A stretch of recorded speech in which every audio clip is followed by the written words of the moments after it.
Okay, so last class में हमने chapter start किया था, that is water resources. Okay, हमने बात की थी कि वाटर बहुत इनफ अमाउंट में अवेलेबल है, फिर भी वाटर स्कैरसिटी रहती है। तो ये जो वाटर स्कैरसिटी रहती है उसके रीजंस क्या क्या हैं, तो उसमें छोटे आंसर में क्या लिखना है और बड़ा 5 मार्क्स का पूछे जाए तो क्या लिखना है, वो सब हमने देखा कि उसकी वजह से वाटर स्कैरसिटी क्यों हो रही है, reasons behind that. Okay, so all those things we have seen, and after that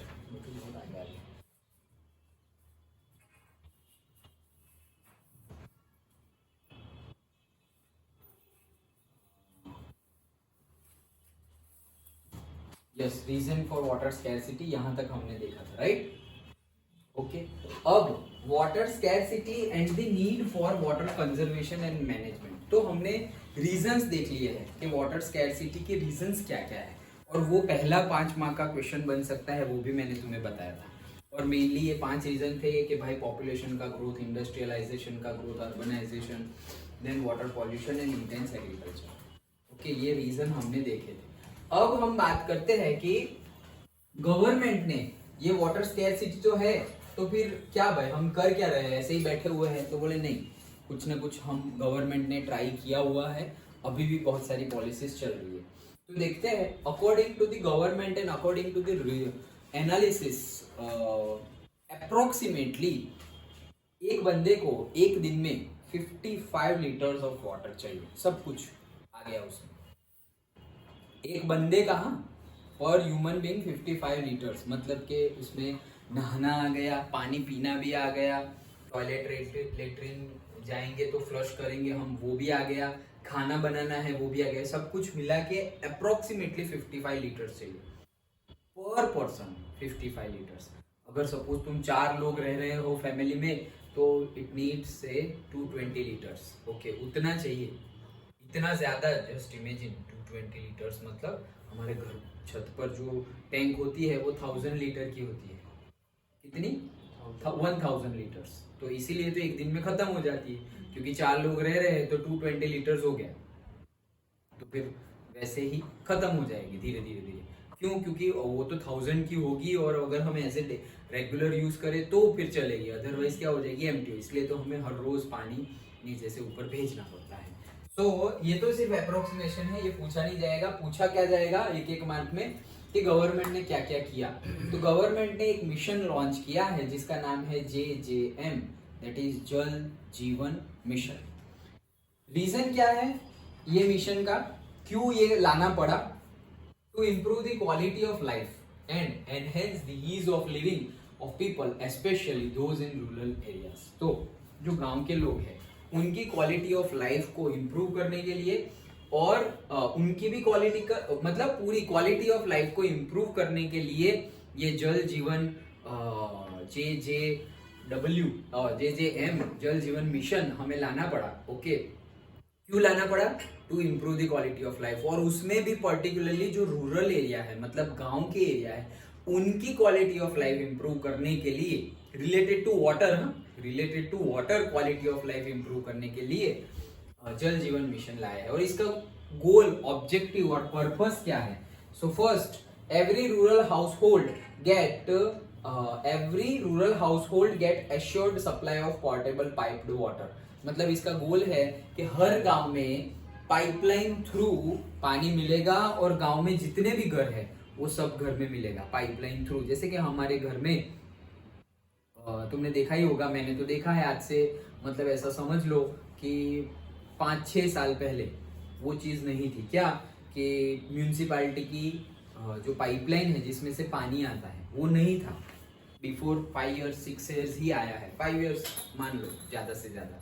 तभी यहाँ पे पर्टिकुलरली ये सोसाइटी की बात कर रहा हूँ, आया है कि municipality through, okay, pipeline through पानी आ रहा है। अदरवाइज पहले क्या था, पहले से सोसाइटी का बोरवेल है, बोरवेल से जो पानी सुबह शाम आता है वही हम यूज करते थे। तो अब जैसे ये जल जीवन योजना बोलते हैं हम, ओके, जल जीवन योजना, और अभी जो लेटेस्ट में जो पॉलिसी चल रही है उसका नाम है हर घर जल योजना, हर घर जल। ओके, कि मतलब टैप वाटर से हर घर जल पहुंचाना है वैसे। सोचो आप 75 ईयर्स हो गए इंडिपेंडेंस के, अभी पानी भी नहीं पहुंचा पा रहे हैं हम। ओके, पहले टॉयलेट वाला लाए थे, फिर हर घर, पहले तो जो जिनके पास घर नहीं है तो उन्हें गवर्नमेंट ने बहुत सारे ऐसे घर एवरी ईयर बना के दिए हैं। ओके, और सिर्फ ऐसा नहीं मैंने पोस्टर में देखा है, मैंने देखा है खुद। ये पर्टिकुलरली मक्तमपुर गांव है ना, ओके, मतलब मक्तमपुर जो हम बोलते हैं विलेज ही बोलेंगे ना, तो ये जो एरिया है पूरा, उसमें मैंने कितने घर ऐसे देखे हैं कि ऐसा भी नहीं कि ऐसे कोई झोपड़पट्टी टाइप बना के दे दिया, कंक्रीट के अच्छे पक्के घर बना के दिए गवर्नमेंट ने। ओके, सोचो अब वही घर अगर सपोज हम बनाए, बहुत आलीशान तो नहीं लेकिन नॉर्मल खर्चा भी अगर हम ले, जो सैंड का, ब्रिक्स का, कंक्रीट, स्टील का सब कुछ हो, तो मिनिमम 2 लाख रुपीज होगा। सोचो 2 लाख रुपीज का घर फ्री में बना के दे रहे हैं, फ्री में, कुछ पैसा नहीं देना है। ओके, लाइक दैट के वो, मतलब ऐसा नहीं तुम्हारा नंबर आएगा अगर वो पॉलिसीज के अंडर में तुमने अप्लाई किया कि भाई हमारे घर की टोटल इनकम इतनी है and we are residing here from last this much year and all, सब कुछ जो भी रिक्वायरमेंट है वो सबमिट करनी है। उसमें अगर हमारा नंबर आ गया तब जाके वो पॉलिसी, ऐसा नहीं कि सबको ऐसे ही मिल जाएगी। जैसे कि स्कूल के लिए भी ये पॉलिसीज है, शायद तुम्हें पता हो तो पता ही होगा कि अगर if you are a single child and that too girl, तो उसका education by the government fulfil होता है। ओके, अगर सिंगल चाइल्ड हो तो, और अगर सिंगल चाइल्ड ना हो, अभी तो वापस रूल अपडेट हो रहा है, सिंगल चाइल्ड ना हो तो भी पर्टिकुलर 8th या 10th तक गवर्नमेंट स्कूल फीस गवर्नमेंट की तरफ से होती है और नोटबुक्स भी गवर्नमेंट की तरफ से होती है। तो वैसे बहुत सारी चीजें हैं, लेकिन मेजरली क्या है हमें पता नहीं होता और फिर हम उसका बेनिफिट ले नहीं पाते। ओके, क्यों? क्योंकि हम बीच में रहते हैं, मतलब ना पूरी तरह से शहर है और ना पूरी तरह से गांव है। ओके, गांव होगा तो गांव में बहुत जल्दी ये बातें फैल जाती है, क्यों? क्योंकि सबको ही बेनिफिट लेना है ना, शहर में इतना ज्यादा बात फैलती नहीं है, और बीच वाले होंगे तो थोड़ा थोड़ा पता चलेगा, थोड़ा किसी किसी को पता चलेगा, किसी को नहीं। ऐसी बातें हैं कि भाई पर्टिकुलरली ऐसा समझो कि इस साल सपोज एक सोसाइटी में से 10 घर को ये फैसिलिटी, कोई भी फैसिलिटी मिलने वाली है, अब एक को मिल रहा है तो वो दूसरे को नहीं बताएगा। क्यों? अगर उसको बताया, सब लोगों ने अप्लाई किया, तो उसके चांसेस कम हो जाएंगे मिलने के। ओके, तो हमें एजुकेटेड रहना है, हमें कंटिन्यूअसली फॉलो करना है, भले ही हम प्राइम मिनिस्टर को हमने वोट दिया हो या ना दिया हो, वो पार्टी को वोट दिया हो या ना दिया हो, लेकिन कोई प्राइम मिनिस्टर बन गया है तो प्राइम मिनिस्टर वो नेशन का है, कोई पार्टी का प्राइम मिनिस्टर नहीं है, वो नेशन का प्राइम मिनिस्टर है। तो नेशन का प्राइम मिनिस्टर जब भी एवरी मंथ, एवरी संडे, और जब भी वो उनकी एप्लीकेशन या उनके सॉफ्टवेयर वेबसाइट पे जो भी अपडेट्स आए, वो रेगुलर फॉलोअप लेना हमारी जिम्मेदारी है। ओके, सो बहुत सारी ऐसी स्कीम्स होती है, जैसे कि हर साल, तुम्हें नहीं पता होगा, हर साल ऐसी स्कीम होती है कि जो हमारा घर होता है ना, घर पे हमें हाउस टैक्स देना होता है नगर पालिका में।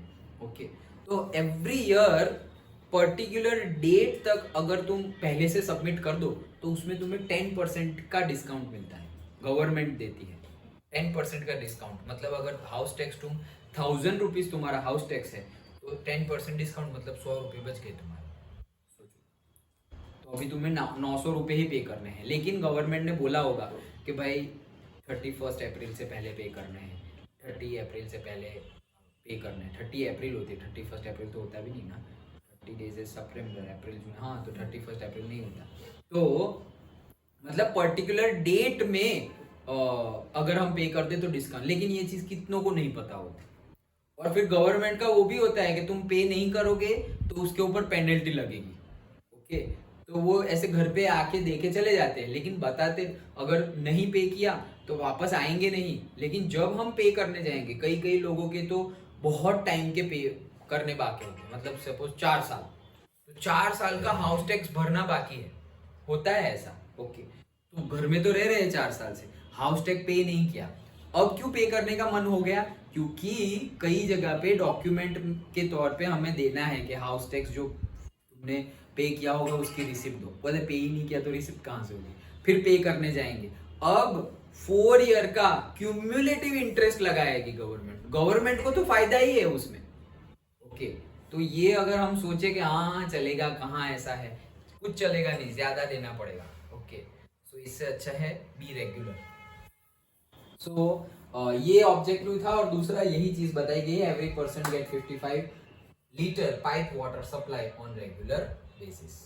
तो ये उसके गोल है। समझ में आया? ये जो जल जीवन मिशन था वो पॉलिसी, एक पॉलिसी है। तो जल जीवन योजना जिसे हम बोलते हैं ना, तो इंग्लिश में योजना को क्या बोलेंगे? पॉलिसी। सो जल जीवन मिशन जो है उसका वो क्यों आया, उसका रीजन क्या है? उसका रीजन ये है to improve the quality of life and particularly the life of the rural areas, people from the rural areas. उसके गोल क्या है? उसके गोल ये है कि सबको पाइप वाटर सप्लाई मिले एंड 55 लीटर ऑफ वाटर पर पर्सन रेगुलर बेसिस पे मिले। ये उसके गोल है। एक एक मार्क का ये बड़ा क्वेश्चन नहीं है।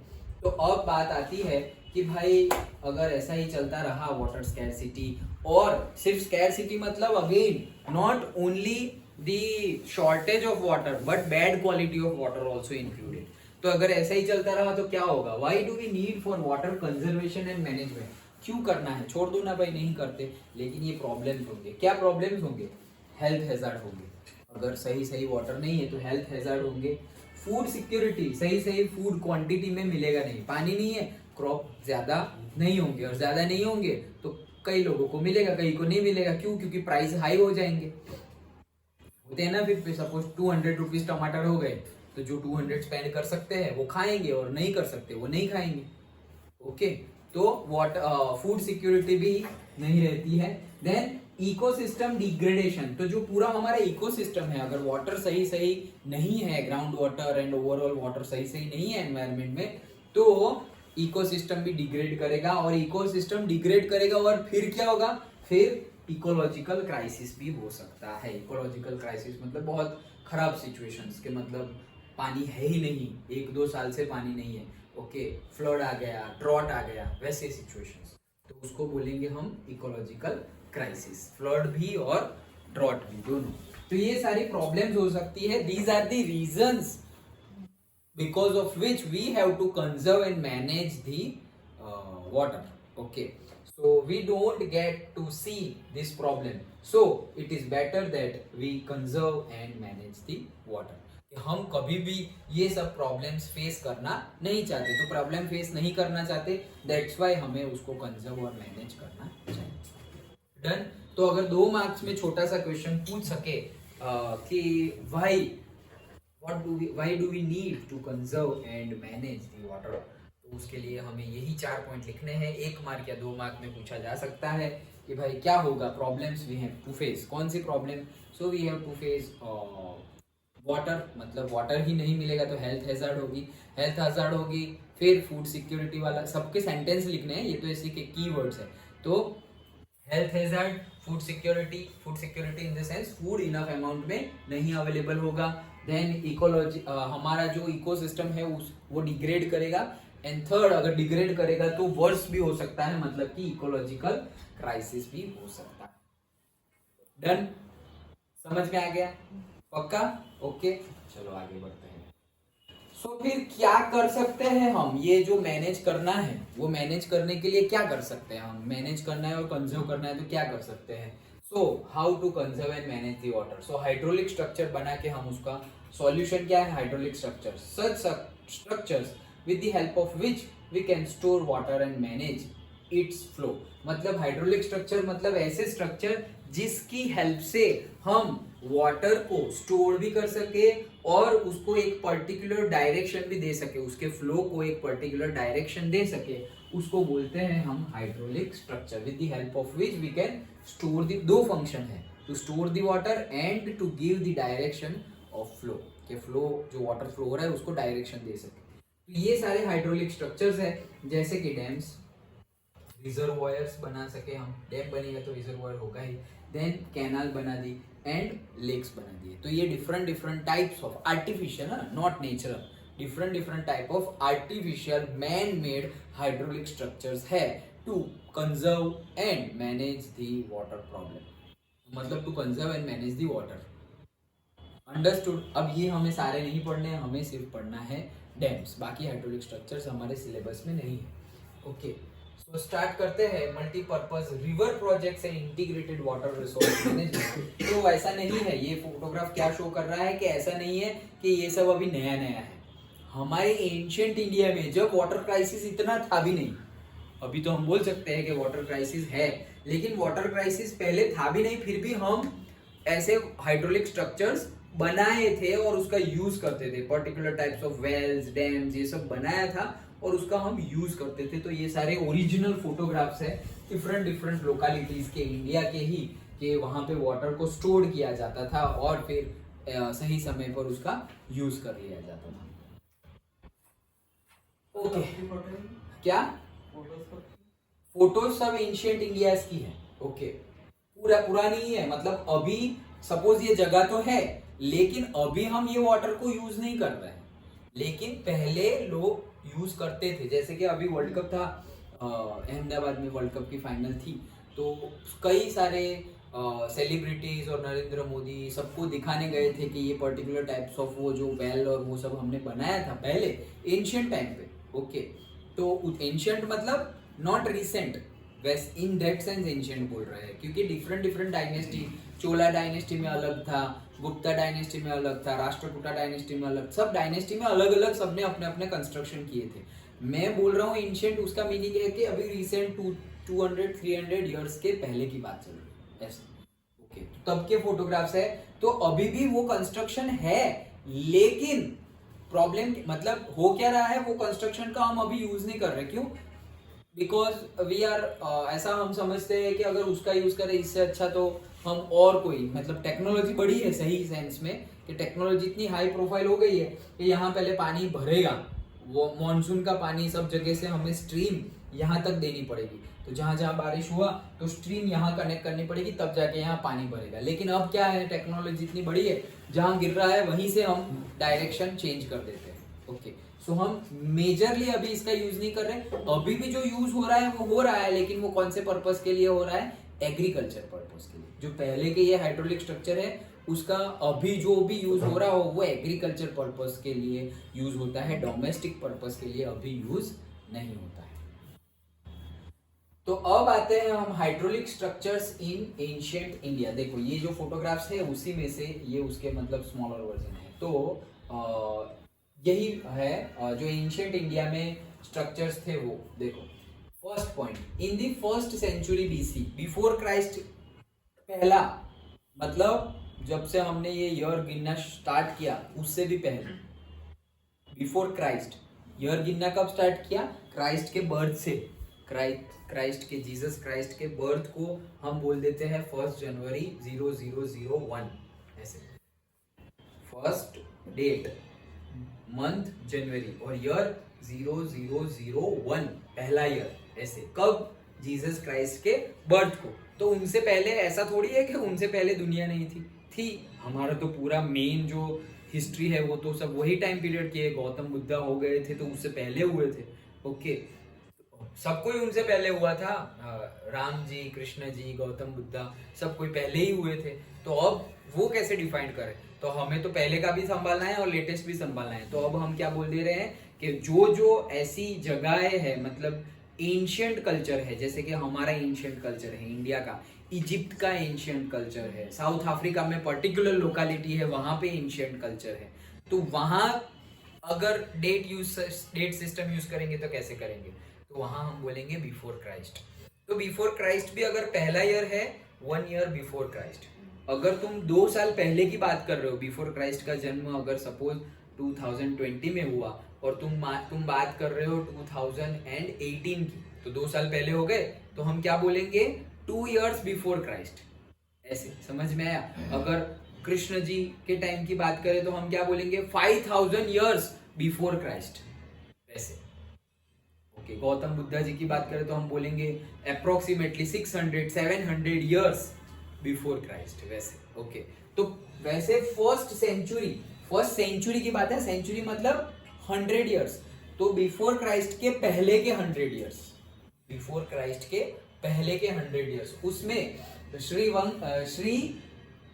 श्रृंगवेरापुरा, ऐसा खतरनाक नाम है। ओके तो Shringaverapura near Allahabad, had sophisticated water harvesting system channeling the flood water of the river Ganga. मतलब ये श्रृंगवेरापुरा जो अलाहाबाद के पास है, उस दिन मैं सपोज तुम्हारे क्लास में या जीएसवी की क्लास में एक नाम याद कर रहा था, आ नहीं रहा था, दैट वाज अलाहाबाद. ओके, जहाँ पे संगम होता है, मतलब गंगा रिवर यमुना रिवर मिलती है.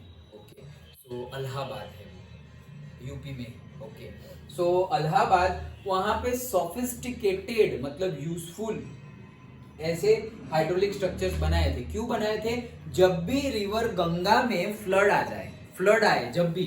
ओके, देखो गंगा में भी फ्लड आ सकता है, नहीं तो वैसे तो वो 365 डेज ही गंगा में तो पानी रहेगा ही, लेकिन बहुत ज्यादा बारिश हो गई तो उसमें भी फ्लड आएगा. तब ये फ्लड वाटर तहस नहस हो जाएगा, मतलब डोमेस्टिक रेसिडेंशियल एरिया में भी घुस जाएगा, और अगर कहीं नहीं घुसा, चैनलिंग सही सही है, तो फिर बहुत सारा पानी तो ओशन में जाके मिल जाएगा. ओके, बे ऑफ बंगाल में. बट वो भी अगर हम स्टोर कर सके तो फर्स्ट सेंचुरी बीसी, अब सोचो ये कितने एंशियंट हमारे फिलोसोफर, हमारे थिंकर्स, देखो कितने पहले से वेल प्लान्ड है कि फर्स्ट सेंचुरी बीसी मतलब बिफोर क्राइस्ट के 100 साल पहले का टाइम पीरियड. तब का हाइड्रोलिक स्ट्रक्चर, मतलब तब का मतलब अभी यूज नहीं कर रहे हम, but archaeological survey of India से पता चलता है, एनालिसिस से पता चलता है कि कितना साल पुराना पर्टिकुलर स्टोन, पर्टिकुलर मिट्टी कितने साल पुरानी है. अंडरस्टूड? ओके, तो ये पहला था कि रिवर गंगा में फ्लड आए तब का.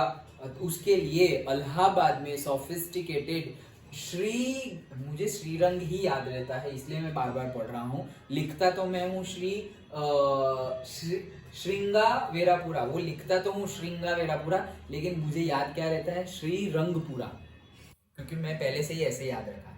श्रीरंगपुरा वैसे याद रखा है, लेकिन लिखने के टाइम पे क्या है? श्रृंगावेरापुरा.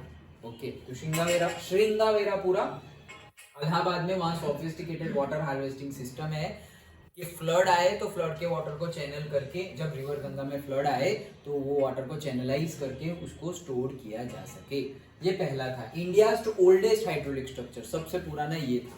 ओके, आगे बढ़ते हैं. दूसरा, during the time of Chandragupta Maurya, जैसे मैंने बताया अलग अलग time period. So Chandragupta Maurya के टाइम पीरियड पे dams, lakes, irrigation systems were extensively built. तो वो टाइम पे बहुत ही ज्यादा अमाउंट में डैम्स भी बने थे, लेक्स भी बने थे, और इरिगेशन सिस्टम भी बना था चंद्रगुप्त मौर्य के टाइम पर. थर्ड देखते हैं, evidences of sophisticated irrigation works have been found in, ये एक मार्क में बहुत ज्यादा पूछा था, Kalinga district, Orissa. Okay, so Kalinga मतलब ये पूरा सेंटेंस एक मार्क में भी पूछा, 3 मार्क मतलब 5 मार्क में तो है ही, बड़े क्वेश्चन में तो लिखना ही है, 1 मार्क में भी पूछा जा सकता है कि कहाँ से बहुत ज्यादा एविडेंस मिले थे. So Kalinga Orissa, then Nagarjuna Konda Andhra Pradesh, and Bennur district Karnataka, and Kolhapur Maharashtra. ये जगह पर मिले थे क्या? एविडेंस कि बहुत ही पहले से हाइड्रोलिक स्ट्रक्चर का बनाया और उसका यूज किया गया है. So evidences of sophisticated irrigation works have also been found in Kalinga. Kalinga में देखो, डिस्ट्रिक्ट या स्टेट पूरे अच्छे से याद रखो. कलिंगा उड़ीसा में, पहले वैसे याद रखो, कलिंगा उड़ीसा में है, नागार्जुन कोंडा आंध्र प्रदेश में है, बेन्नूर कर्नाटका में है, और कोल्हापुर महाराष्ट्र में. इतना पता होना चाहिए. अब उड़ीसा, तो उड़ीसा में कलिंगा, महाराष्ट्र में कोल्हापुर है, कर्नाटका में बेन्नूर है, और कौन सा डिस्ट्रिक्ट बाकी रहा? आंध्र प्रदेश में नागार्जुना कोंडा है. वैसे लाइक दैट. ओके, सो वैसे याद रख लो. तो यहाँ पर भी एविडेंसेस मिले हैं, और इसमें मैप का क्वेश्चन भी आता है.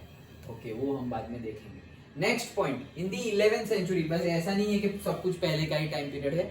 11th सेंचुरी मतलब अप्रोक्सीमेटली 1000 ईयर्स पकड़ लो, और 900 ईयर्स, 1000 ईयर्स पहले भी भोपाल लेक बनाया गया था. बहुत ही ज्यादा फेमस है Bhopal lake. Okay, one of the largest artificial lakes of its time was built. मतलब उस टाइम पीरियड का one of the largest artificial lake है. ओके, जो बनाया गया था कहाँ पर? भोपाल में. उसका नाम ही है Bhopal lake. Okay, and fifth, in the 14th century the tank in the, ये नाम याद रखना, in the 14th century the tank in Hauz Khas Delhi was constructed by Iltutmish for supplying water to Siri Fort area.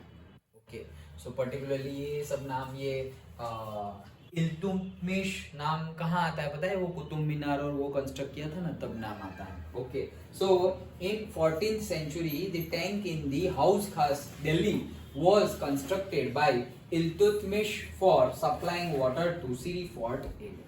ये 5 पॉइंट है, 5 mark में पूछे जा सकते हैं. फिर से एक बार रिवाइज कर लेते हैं. तो एक बार रिवाइज करते हैं, स्टार्टिंग करते हैं. एक तो श्रीरंगपुरा, यह नहीं बोलना है मुझे, Shringaverapura. Okay, yes, Shringaverapura. So Allahabad, पहले ऐसा हो तो लोकेशन वाइज याद रख लो.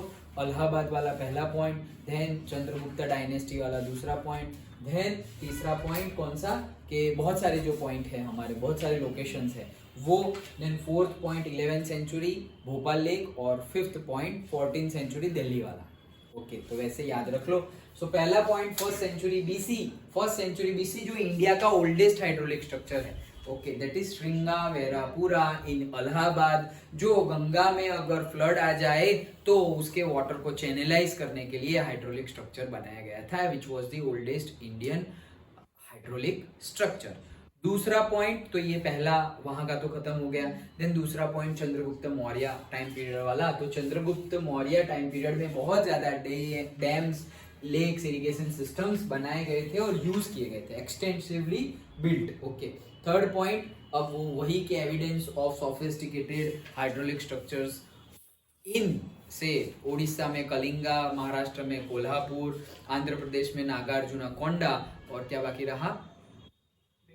बेन्नूर, कर्नाटका. ओके, सो वहां पर भी ऐसे एविडेंस मिले हैं. एंड चौथा पॉइंट और पांचवा point 11th century Bhopal lake. Okay, और 14th सेंचुरी जो इल्तुतमिश ने बनाया था सिरी फोर्ट तक जाने के लिए वाटर सप्लाई वहां से करना था. That is the tank in the जगह का नाम क्या है? हाउस खास. ये छोटी जगह का नाम है, वो कहां पर है? दिल्ली में. ओके, वहां पे बनाई गई थी. डन, 5 मार्क में. अंडरस्टूड? श्योर? ओके, तो ये था हमारा multipurpose river projects and integrated water resource management. ये बड़ा टॉपिक है. वो बड़े में hydraulic structures in ancient India, उसमें जो टॉपिक है वो 5 पॉइंट है कि एंशिएंट इंडिया के हाइड्रोलिक स्ट्रक्चर्स. ओके, ये सब हमें नहीं देखना है. अब हमें बात करनी है किसकी? डैम्स की, कि how does dams helps us to conserve and manage. क्योंकि हमारा पर्पस क्या है? कंजर्व करो और मैनेज करो. तो कैसे हेल्प करेंगे?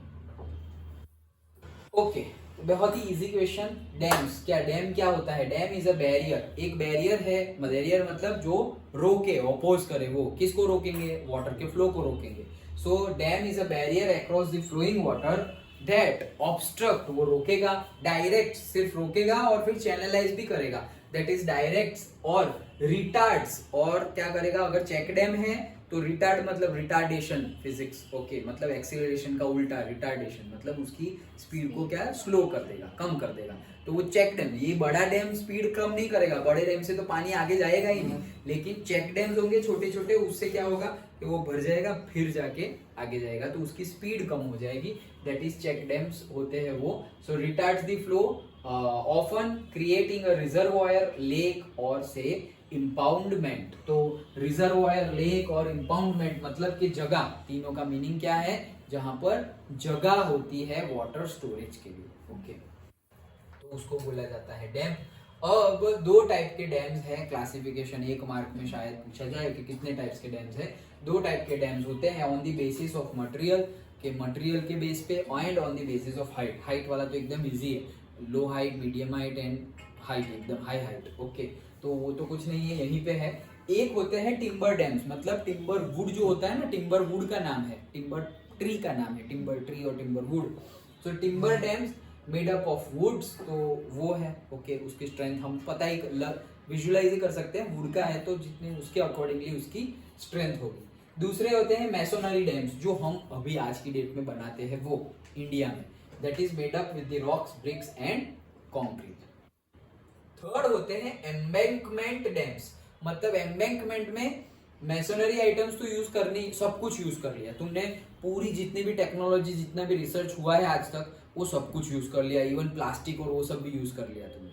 Okay, so made up with the soil, rocks, would, plastic moulds etcetera, सब कुछ कर कर तुमने यूज कर लिया। आई डोंट थिंक, मुझे नहीं पता कि इंडिया में ऐसा कोई डैम है, नहीं है जहाँ तक मुझे आइडिया है, एम्बैंकमेंट डैम इंडिया में नहीं है, और अगर है भी तो वो सॉइल रॉक से ही बनाया हुआ है, ये प्लास्टिक मोल्ड वो सब यूज किया हो, लेटेस्ट रिसर्च, लेटेस्ट टेक्नोलॉजी, वैसा डैम आई डोंट थिंक कि है। मैसोनरी डैम जो है, मैसोनरी डैम हमारा जो सरदार सरोवर डैम है नर्मदा नदी के ऊपर, वो पूरे इंडिया का नहीं पूरे वर्ल्ड का 1 नंबर का डैम है, जिसमें सबसे ज्यादा कंक्रीट यूज हुआ है।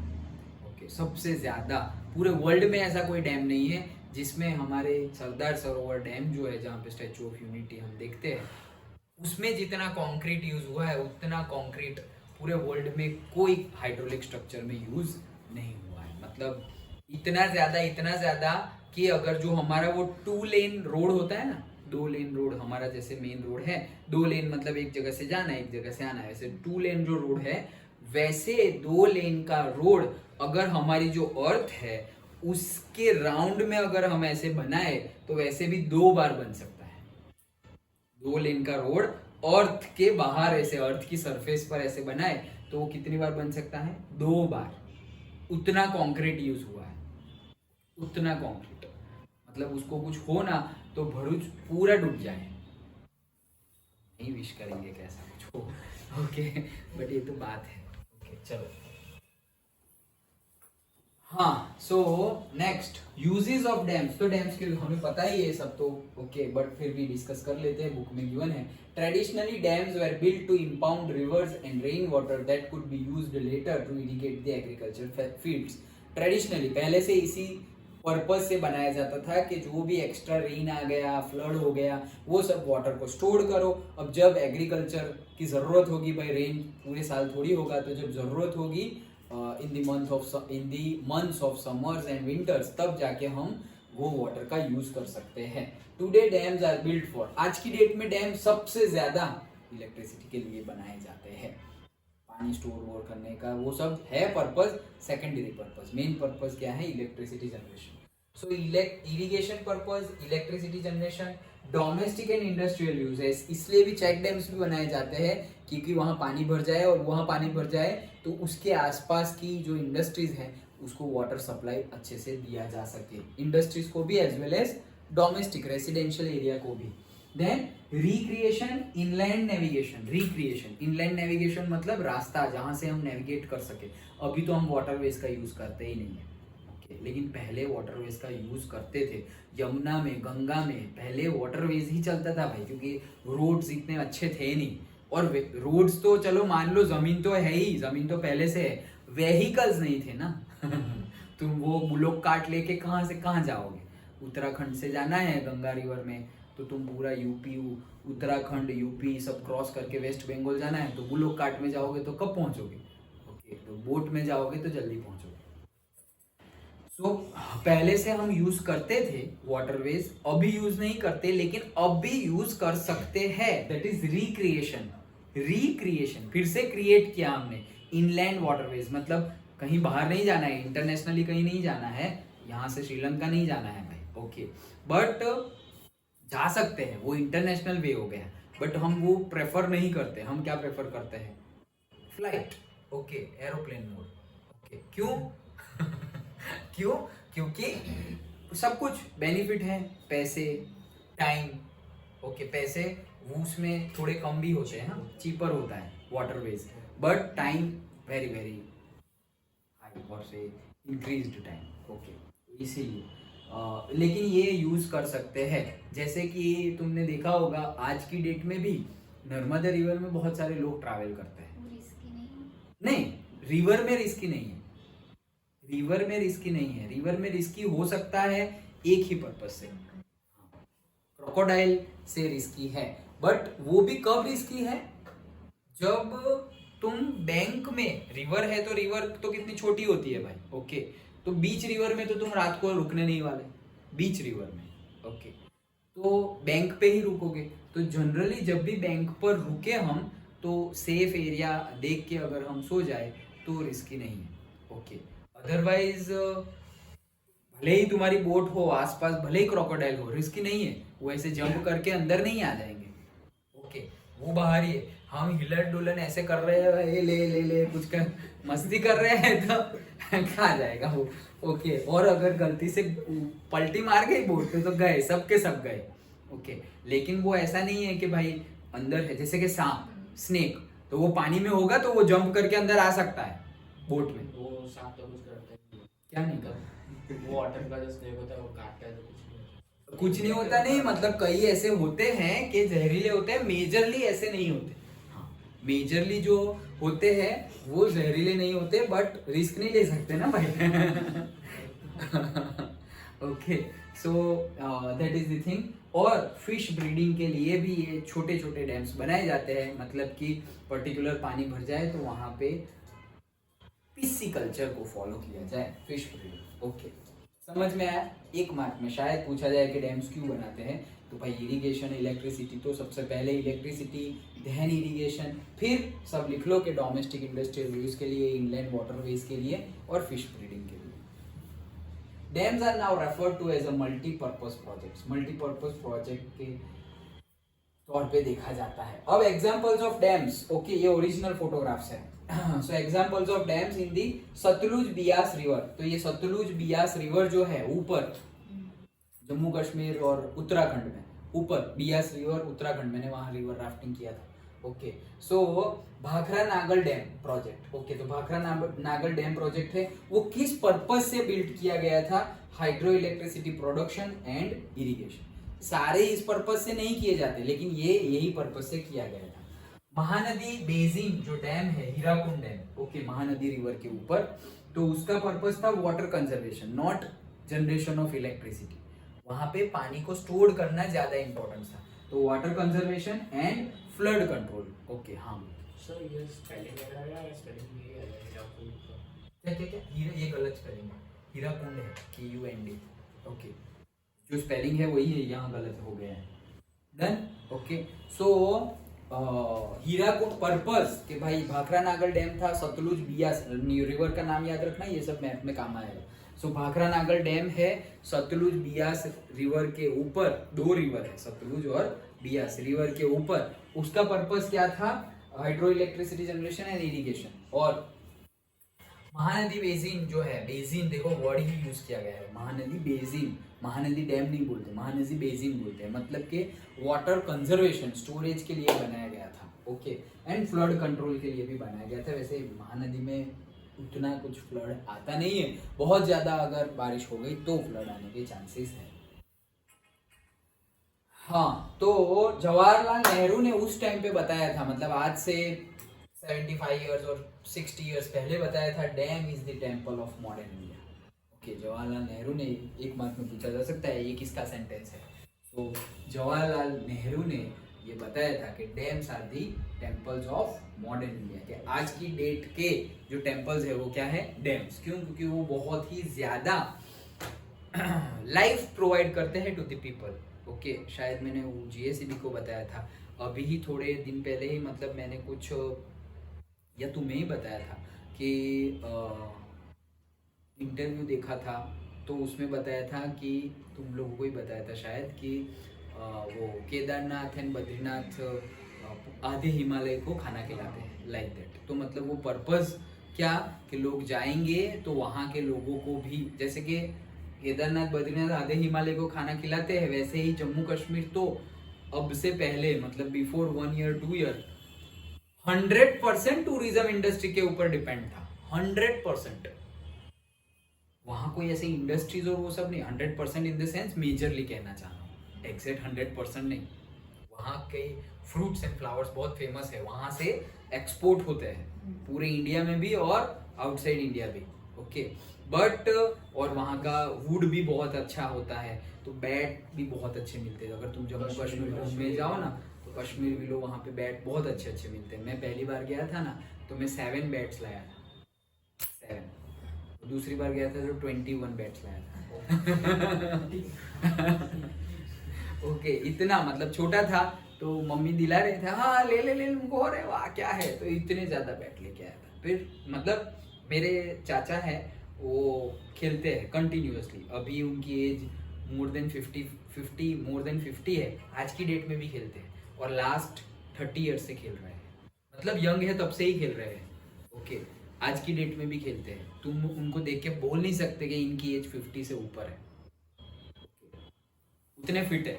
तो वो आज की डेट में भी साइकिल घुमाते हैं, क्रिकेट खेलते हैं रोज। जो हमारा गोल्डन ब्रिज के नीचे पर्टिकुलर छोटा सा ग्राउंड है वहाँ पर, और हॉस्टल ग्राउंड, ओके। तो उनके लिए भी कई बैट्स थे क्योंकि वो रेगुलर खेलते हैं, तो उनके लिए भी बैट्स थे। और हमने भी कितने कुछ, किसी ने मंगाए भी थे, सारे के सारे मेरे नहीं थे, okay. So that was there, okay. तो मेनली जो है, कहने का मीनिंग क्या है, मेनली टूरिज्म के ऊपर डिपेंडेंट थे, ओके। लेकिन फिर अभी डैम और वो सब आने से होगा क्या कि उनका कुछ ना कुछ मतलब आमदनी होती जाएगी, ओके। मतलब लाइफस्टाइल इम्प्रूव होगा। इसीलिए यहाँ पर भी डैम बनाया तो भी लाइफलाइन क्या होगी, इम्प्रूव होगी। जैसे कि भाई स्टैचू ऑफ यूनिटी, तो सोचो स्टैचू ऑफ यूनिटी बना, उसके 3 साल में तो उसका जो कंस्ट्रक्शन का खर्चा है वो पूरा खत्म हो गया। प्रॉफिट ही प्रॉफिट है, सोचो। और कैसा प्रॉफिट, अभी तो नया नया सब कुछ आ ही जा रहा है। ये इनलैंड वाटरवेज है ना, वो वहाँ स्टार्ट हो गया, ओके। वहाँ पे स्टीमर भी है। मतलब तुम ये अपना क्या, गेटवे ऑफ इंडिया मुंबई जाओ ना, तो वहाँ से स्टीमर जाती है, ओके। वो अजंता इलोरा केव्स और वो वाला रास्ता है ना, वाटरवेज वाला रास्ता। तो गेटवे ऑफ इंडिया से, मुंबई से, जहाँ पे अपनी होटल ताज और ओबरॉय होटल है, वहाँ से स्टीमर जाती है। तो लोग फिर क्या, मतलब उसके भी पार्ट 1, मतलब फ्लोर 1, फ्लोर 2, फ्लोर 3, वैसे उतनी बड़ी स्टीमर, ओके। तो लोग फिर वही खाना पीना, डांस कर रहे हैं, जा रहे हैं, घूम के आ रहे हैं एंड ऑल, वैसा सब यहाँ स्टार्ट हो गया है। सोचो स्टैचू ऑफ यूनिटी पर उसका भी बुकिंग होता है। और वहाँ पे घाट बनाया है, नर्मदा घाट आरती के। तो मतलब तुम्हें ऐसी फील आएगी कि जैसे तुम उत्तराखंड में गंगा आरती अटेंड कर रहे हो, वैसी अगर नर्मदा आरती का फील लेना है एवरीडे, ऐसा नहीं कि नर्मदा जयंती के दिन, ओके, एवरीडे नर्मदा आरती जो होती है, वैसा घाट बनाया है पूरा, ओके। और सुल्पानेश्वर टेम्पल है, उसको भी बहुत अच्छा कर दिया है। तो मैंने देखा था लास्ट, अभी महीने पहले हम गए थे स्टैचू तब, बट पर्टिकुलरली आरती और वो अटेंड नहीं किया, लेकिन एक झलक देखी क्योंकि वही टाइम पे आ रहे थे। तो बहुत ही एक्स्ट्रा ऑर्डिनरी किया है। तो यही सब चीज़ है। जैसे अभी देखो अपना अयोध्या में टेम्पल बन गया, कितने करोड़ एंड करोड़ रुपीज आए, पता है? हर दिन ऐसे चैरिटी में करोड़ एंड करोड़ रुपीज आए। ये तो अभी की बात है, प्राण प्रतिष्ठा के बाद की बात है। प्राण प्रतिष्ठा से पहले की बात है, ओके। इतना राम मंदिर बन रहा है, वही सुन के लोगों ने इतने करोड़ रुपीज चैरिटी में दिए, दान में दिए हैं, कि वो पैसे स्टेट बैंक में रख दिए। और उसका जो इंटरेस्ट है, वो इंटरेस्ट से ही टेम्पल बन गया, सिर्फ इंटरेस्ट से। सोचो, इंटरेस्ट मान लो कितना होगा, ज्यादा से ज्यादा 10%, ज्यादा से ज्यादा, हाँ, नहीं तो 5, 6, 7%, ज्यादा से ज्यादा 10%। चलो मंदिर है, वॉट एवर पॉलिसी, सिर्फ इंटरेस्ट से मंदिर बना हुआ है। सोचो, सिर्फ इंटरेस्ट से। और जो ओरिजिनल रकम है, अमाउंट है, प्रिंसिपल अमाउंट, वो तो वैसी की वैसी है। ये बात थी प्राण प्रतिष्ठा से पहले। वो जो रखी हुई अमाउंट थी, जिसके इंटरेस्ट से मंदिर बना है, वो अमाउंट को भी क्रॉस कर गई है चैरिटी इतने 8 दिन में। 22 जनवरी के बाद आज 29 जनवरी, एक वीक हुआ। एक वीक 7-8 डेज में वो जो अमाउंट थी उसको भी क्रॉस कर गई चैरिटी। सोचो, मतलब मैं भी पूरा आर्टिकल नहीं पढ़ रहा या पूरा कोई वीडियो नहीं देख रहा हूँ, सिर्फ न्यूज थंबलाइन ही देख रहा हूँ, ओके। की उसमें ही आता है, डिटेल में तो पता नहीं कितना हो। सोचो, तो मतलब इट्स नॉट ओनली कि भाई कोई भी श्रद्धा से जो भी चैरिटी करे, हम वो पॉइंट ऑफ व्यू से नहीं जा रहे, बट वो सब काम आएगा यूपी को ऊपर लाने के लिए। यूपी को ऊपर लाने के लिए काम आएगा, क्योंकि पैसा किसके पास जाएगा? मंदिर ट्रस्ट के पास भी जाएगा और यूपी गवर्नमेंट के पास भी जाएगा। वो जो भी पॉलिसी हो, हमें नहीं पता कि कितना मंदिर ट्रस्ट के पास जाएगा, कितना यूपी गवर्नमेंट के, मतलब वो डिक्लेयर्ड है लेकिन मुझे नहीं पता, ओके। बट वॉट एवर, मंदिर पूरा, भले ही पूरा मंदिर ट्रस्ट के पास चला जाए या भले पूरा ही यूपी गवर्नमेंट के पास चला जाए, अच्छा ही होगा, जो भी पैसा जहां भी यूज हो अच्छा ही होगा, भला ही होगा। ओके, तो दैट इज द थिंग। बहुत मतलब लोगों, और पता है ये पता नहीं होगा इनकम टैक्स जो हम पे करते हैं, अगर तुम कोई भी वे में चैरिटी करते हो तो उसमें तुम्हें इनकम टैक्स में रीइंबर्समेंट मिलता है, मतलब उतने पैसे कट हो जाते हैं। जैसे मुकेश अंबानी 10 करोड़ रुपए, वो तो भाई रिचेस्ट इंडियन है, तो वो अगर उनके 10 करोड़ रुपए, तो कम बोल रहा हूँ, लेकिन सपोज वो 10 करोड़ रुपए इनकम टैक्स, 10 लाख नहीं, हाँ 10 करोड़, तो वो अगर 10 करोड़ रुपीज इनकम टैक्स पे कर रहे हो, तो अभी वो गए थे तो 2.5 करोड़ चैरिटी करके आए, 2.51, ओके, अब जैसे हम 1 रुपये अलग से देते हैं वैसे, सो 2.51 करोड़ चैरिटी करके आए, तो उतने पैसे वो 10 करोड़ का जो इनकम टैक्स पे करना है ना, उसमें से कट हो जाएंगे, तो मतलब 7.5 और 7.49 करोड़ का ही उनको टैक्स पे करना है, बाकी गवर्नमेंट ने माफ कर दिया। क्यों? क्योंकि उन्होंने चैरिटी की है।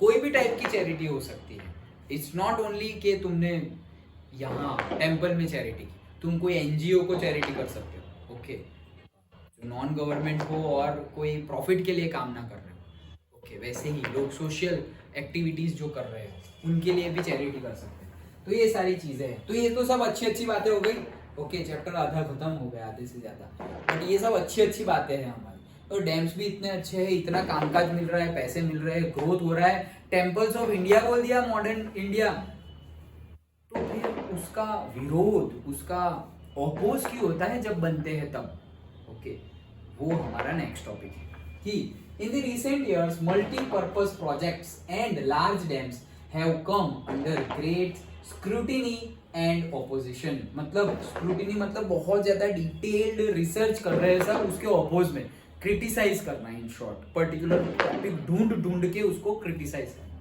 That is scrutiny and opposition, मतलब बहुत ज्यादा ऑपोज मिल रहा है, कन्फ्लिक्ट्स हो रहे हैं। क्यों? इतना अच्छा ही है तो क्यों हो रहा है? डिसएडवांटेज तो होगा। Why do people oppose dams? Okay, क्यों ओपोज कर रहा है? ओके, सो अगेन बड़ा क्वेश्चन 5 मार्क का, okay, reasons behind the opposition of multipurpose project, के लोग क्यों मल्टीपर्पज प्रोजेक्ट का ऑपोज करते हैं, 5 मार्क्स में पूछा जा सकता है। देखते हैं पॉइंट नंबर 1 आपकी स्क्रीन के सामने ये रहा, okay, so regulating and damming of water affect the natural flow of reverse. तो भाई अगर हम डैम को रोके, मतलब छोटा बनाओ या बड़ा डैम बनाओ, बट वो रिवर का जो नेचुरल फ्लो होगा उसको डिस्टर्ब कर देगा, नेचुरल फ्लो को क्या कर देगा? डिस्टर्ब कर देगा। उससे क्या होता है? Causing poor sediment flow and excessive sedimentation at the bottom of the reservoir. Figure देखो अच्छे से समझ में आएगा। ये डैम बना दिया है, ये रिवर जा रही थी इस लेवल की रिवर जा रही थी, इतनी ही, मतलब ऐसे पहले से ही इतनी लेवल की रिवर जा रही है, मतलब इतना वाटर लेवल जा रहा है, और हमने यहाँ पे डैम बना दिया, तो अब ये लेवल बढ़ता गया, क्योंकि रिवर पीछे से तो पानी आता ही जाएगा, ये लेवल बढ़ता गया, यहाँ हुआ, अब यहाँ से ओवरफ्लो होके वापस ये जा रहा है। ओके, अब ये पॉइंट की बात करते हैं। तो ये पॉइंट क्या बोल रहा है कि यहाँ हुआ, अब पानी आएगा, तो जो भी हैवी सेडिमेंट्स है, मतलब ऐसा समझो सैंड, कोई भी टाइप का सेडिमेंट्स हो, ओके, छोटे छोटे पत्थर हो, ओके, या सैंड हो, मिट्टी हो, जो हैवी हो, मतलब वाटर के साथ साथ फ्लो नहीं कर सकती, धीरे धीरे करके क्या बैठ, पत्थर है तो वो तो बैठ ही जाएगा भाई, वाटर के साथ थोड़ी फ्लो करेगा, तो वो सब सेडिमेंट्स यहाँ पे इकट्ठा होते जाते हैं। ऐसे एक दिन में इकट्ठा नहीं होते, सालों लगते हैं, ओके, भले ही सालों लगे, लेकिन फिर भी यहाँ पे ये जो व्हाइट कलर का दिख रहा है ना, ये सब सेडिमेंट्स है, ओके, हम केमिस्ट्री की लैंग्वेज में बोले तो मिनरल्स है, डिफरेंट, ओके, कार्बोनेट्स, सल्फाइड्स, और जिसे नहीं बोलते हम, तो मैग्नीशियम के कार्बोनेट्स होंगे, कैल्शियम के कार्बोनेट्स होंगे, वो सब चीजें यहाँ पे होगी जो एक्चुअली पानी में होनी चाहिए। एक्चुअली मतलब ये क्या कर रहे हैं हम, इन शॉर्ट फिल्टर कर रहे हैं, इसमें बहुत ज्यादा सॉल्वेंट्स थे, डिजोल्व सॉलिड्स ज्यादा थे, उसमें से अब क्या हो गए, कम हो गए। समझ में आ रहा है? लेकिन ये तो मैं समझाने के लिए बोला, फिल्टर कर रहे हैं। हो क्या रहा है कि ये सेडिमेंटेशन यहाँ बढ़ गया, अब ये बढ़ता जा रहा है, और ये साइड सेडिमेंट क्या है, कम है, क्योंकि सारा इसी साइड बैठ गया, तो यहाँ पे कुछ आया ही नहीं। तो हम क्या करेंगे भाई सेडिमेंट्स का? अरे सेडिमेंट्स भी, मतलब सेडिमेंट्स तो जरूरी नहीं है हमें, बट होना तो चाहिए ना नेचुरल फ्लो, ओके। और होगा क्या पता है, अगर हमने ऐसा ही कंटिन्यू रखा तो जो हमारा पर्पस है वाटर को स्टोर करना, इलेक्ट्रिसिटी जनरेशन करना, एग्रीकल्चर के लिए यूज करना, वो पर्पस ही फुलफिल नहीं होगा। क्यों? इतने में तो ये सेडिमेंट्स आ गया।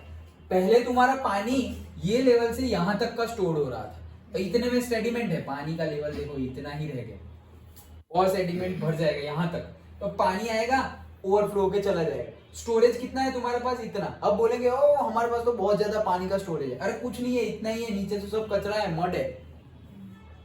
समझ में आया? तो जो हमारे पर्पस के लिए डैम बनाया था वो पर्पस ही फुलफिल नहीं होगा। पहला पॉइंट समझ में आ गया? क्या है कि अगर हम रेगुलेट करते हैं डैमिंग ऑफ वाटर, डैम मतलब डैम बनाना, तो डैमिंग ऑफ वाटर करते हैं या उसको रेगुलेट करते हैं, वो इफेक्ट करेगा उसके नेचुरल, रिवर के नेचुरल फ्लो को। उससे क्या होगा? डैम से पहले बहुत ज्यादा सेडिमेंटेशन हो जाएगा और डैम के बाद सेडिमेंट्स होंगे ही नहीं, होंगे।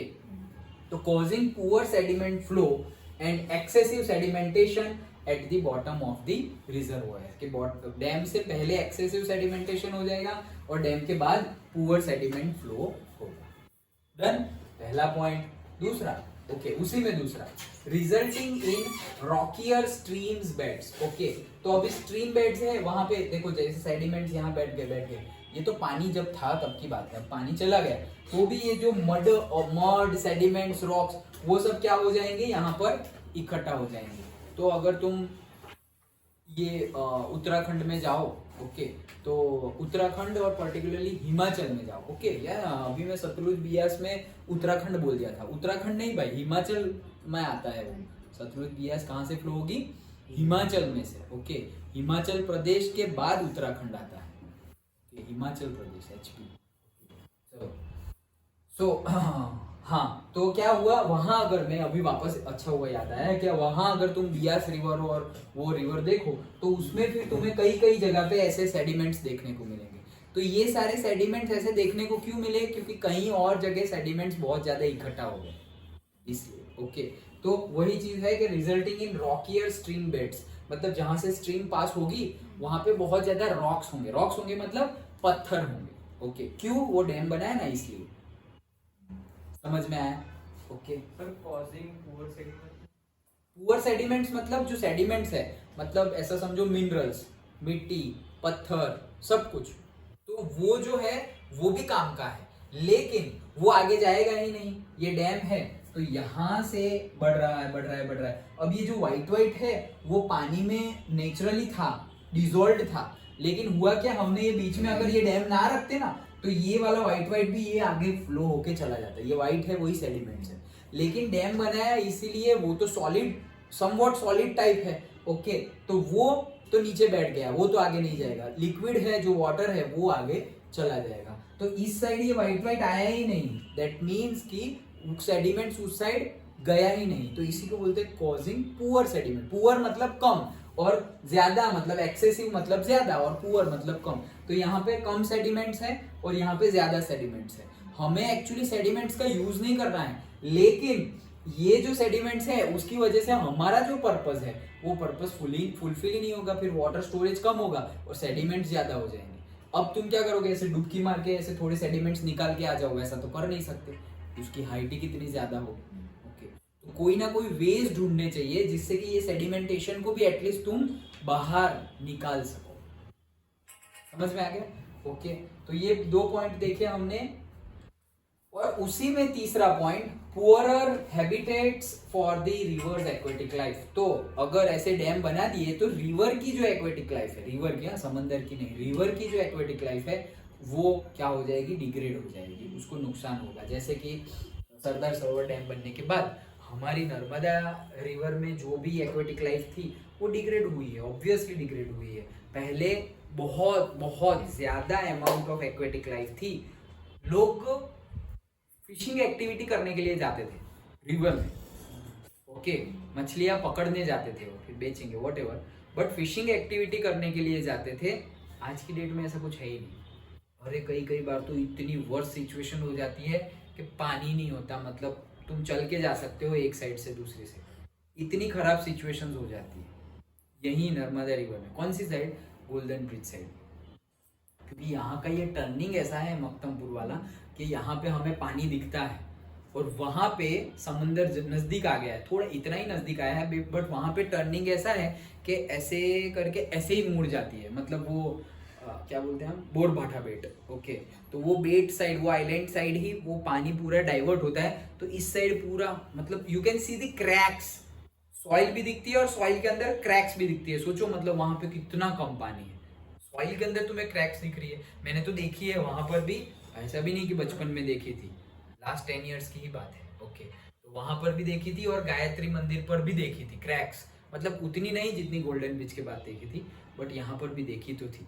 ओके, सो एक्वेटिक लाइफ है वो भी डिग्रेड होती जाएगी। तो पुअर हैबिटेट्स मतलब जहाँ एक्वेटिक लाइफ रहती है तो कहाँ रहेगी, पानी में अलग अलग जगह पे रहेगी। ओके, बट वो पुअर हो जाएगी, मतलब डिग्रेड हो जाएगी।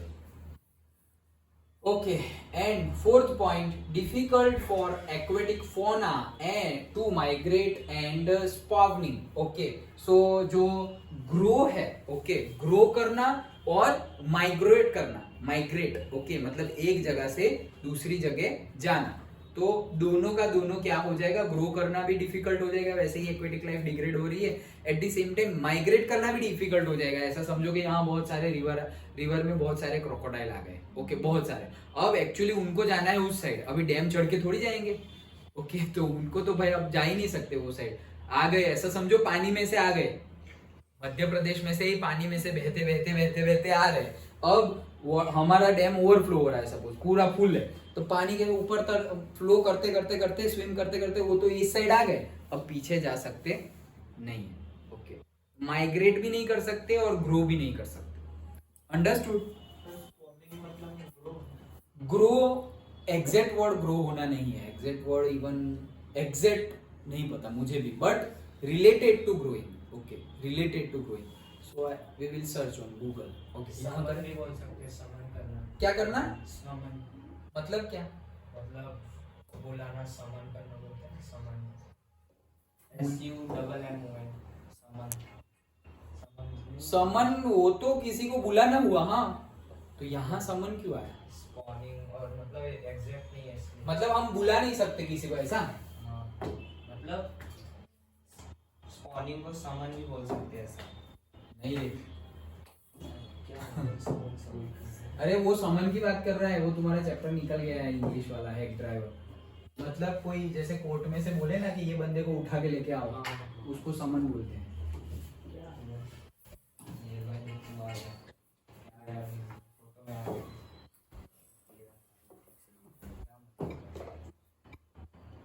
क्या है स्पेलिंग? वही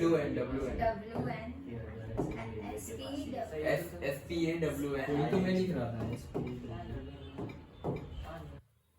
A fish, frog release or deposits egg. Okay, मतलब ये तो रिप्रोडक्शन टाइप है, मतलब ग्रो मतलब in that sense grow.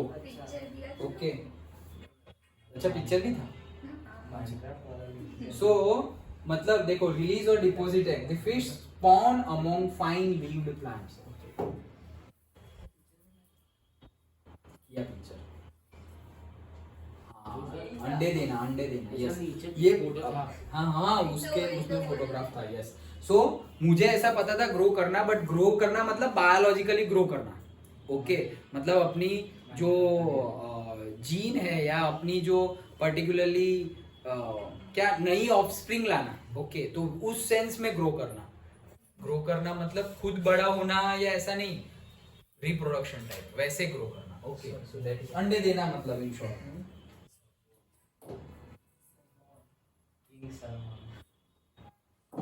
Yes, तो वही चीज है, यस। सो स्पाउनिंग, ओके, वो भी डिफिकल्ट हो जाता है।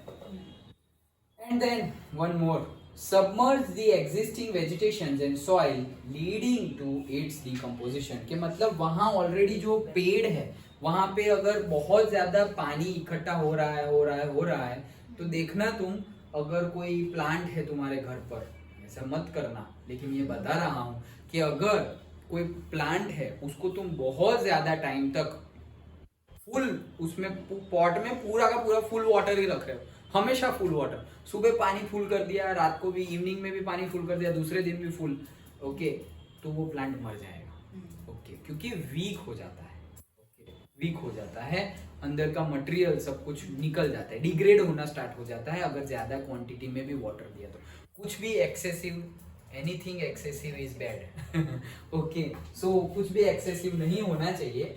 सो submerge the existing vegetation and soil leading to its decomposition, कि वो डिकम्पोजिशन उसका हो जाएगा। ये पांचों के पांचों पॉइंट पहले पॉइंट में थे समझने के लिए। ओके, देन नेक्स्ट है multipurpose project and large dams have also been cause of many social movements like Narmada Bachao Andolan and Tehri dam आंदोलन। इसी के लिए लोग अपोज क्यों करते हैं? दिस रीजन, क्यों? क्योंकि भाई जो हाइड्रोलिक स्ट्रक्चर हम बना रहे हैं, डैम बना रहे हैं, तो उसकी वजह से ही सोशल मूवमेंट्स आई। कौन सी सोशल मूवमेंट्स आई? नर्मदा बचाओ आंदोलन और तेहरी डैम आंदोलन। और नर्मदा बचाओ आंदोलन तो बहुत ज्यादा बड़े लेवल पे हो गई थी, नेशनल लेवल पे हो गई थी। ओके, तेहरी डैम वाला भी हुआ था, इतना नहीं जितना नर्मदा बचाओ आंदोलन हुआ था वो। क्यों? The large scale displacement of local communities, बहुत सारी लोकल कम्युनिटीज को डिस्प्लेस करना पड़ेगा, वो जगह छोड़ के कहीं और जगह उनको, जैसे अभी मैंने बताया ना कि गवर्नमेंट घर बना के दे रही है। ओके, तो जिनके घर फ्लड में चले गए हो, या फिर गवर्नमेंट का प्रोजेक्ट है कि भला होगा, अरे भला होगा उसके लिए तुम्हें रोड बनाना है और तुम खेत में से रोड लेके चले गए, खेत में से हाईवे लेके चले गए, तो भला तो तुमने बहुत सारे लोगों का किया, लेकिन वो पर्टिकुलर फैमिली का तो भला नहीं हुआ ना। देखो, ग्रोथ में बहुत ज्यादा ऐसी चीज भी होती है। ओके, अब ये सही है या गलत हम जज नहीं कर सकते, डिबेटेबल है ये। ओके, ये डिबेटेबल है, हम सही गलत नहीं कह सकते। जैसे कि अभी ये मैंने सुना है, मैंने देखा नहीं है और ना डिटेल देखा है, सिर्फ सुना है कि अभी जैसे राम मंदिर बन गया भाई, एयरपोर्ट आ गया, 4 लेन के रोड्स आ गए, हाईवे टाइप रोड्स, इतने बड़े बड़े रोड्स बन गए वहां पर। तो बहुत सारे इलीगल मतलब जिनके है नहीं, वो इलीगली रह रहे हैं, उनके घर भी तोड़ने पड़े। अब घर तोड़े तो वैसे हम देखेंगे, अरे यार गवर्नमेंट कितना बुरा कर रही है, इतने साल से लोग रह रहे थे, उनके पेट पे लात मार दी, ऐसे हम बोलेंगे। बट एक्चुअली वो रह रहे थे इलीगल। तो यहाँ पे हम अच्छा, गवर्नमेंट ने अच्छा किया या बुरा किया वो नहीं जज कर सकते, वो डिबेटेबल है। ओके, लेकिन ग्रोथ करने के लिए बीच में मतलब बलिदान देना पड़ता है। जैसे कि अभी थोड़े 2 महीने पहले, 2 या 3 महीने पहले झाड़ेश्वर क्रॉस पर जो वो मिलता था सब, पोहा, भजिया, भूसा, सब कुछ। ओके, नाश्ता मतलब। ओके, सुबह के टाइम पे, इवनिंग के टाइम पे, कभी भी जाओ, रात को तो मतलब कहीं पूरे भरूच में तुम्हें खाना ना मिले ना, तो झाड़ेश्वर क्रॉस पे खाना मिल जाएगा। अब तो मिल जाता है, ये खेतला पावर वो सब खुला रहता है, बट पहले ऐसा था कि पूरे भरूच में भी तुम्हें खाना ना मिले और तुम्हें खाना है ना, तो वहां चले जाना, कुछ भी अंदर जाने के लिए मिल तो जाएगा भाई, थोड़ा तो थोड़ा मिल जाएगा। ओके, वैसा था। अब वो सब कुछ इलीगल था, सब कुछ, और अब से नहीं था, पिछले 25-30 साल से था। और एक्सीडेंट्स और ट्रैफिक जैम की प्रॉब्लम बढ़ गई थी झाड़ेश्वर क्रॉस पर, एक्सीडेंट और ज्यादातर कौन सी? ट्रैफिक जैम की। तो गवर्नमेंट के पास आया कि भाई बहुत ट्रैफिक जैम हो रहा है, भाई तुम्हें 2 ब्रिज बना दिए फिर भी ट्रैफिक जैम हो रहा है। ओके, सोचा था कि ये ब्रिज वर्क करने लगा, ट्रैफिक जाम कम हो जाएगा, ओवर ब्रिज बन जाएगा तब ट्रैफिक जाम कम हो जाएगा। ओवर ब्रिज भी बन गया, नया ब्रिज भी बन गया, ट्रैफिक जाम कम ही नहीं हो रहा है। तो गवर्नमेंट ने सारी शॉप्स बुलडोजर चला दिया।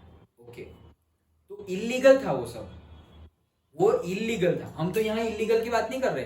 अभी मैं जो बताया कि भाई ग्रो करने के लिए, जैसे कि नर्मदा डैम बनाना है, तो अच्छी बात के लिए भाई तुम लोग अपना रहने का घर जो है वो सामान सब ले लो, तुम्हें नया घर दिया जाता है, तो ये अच्छी बात के लिए उनका शिफ्ट है जो लीगल तरीके से फॉलो किया गया है। यहाँ पर लीगल नहीं, इलीगल तरीके से रह रहे थे। मतलब यहाँ पर तो गवर्नमेंट फोर्स कर सकती है, वहां पर अगर गवर्नमेंट फोर्स करे तो government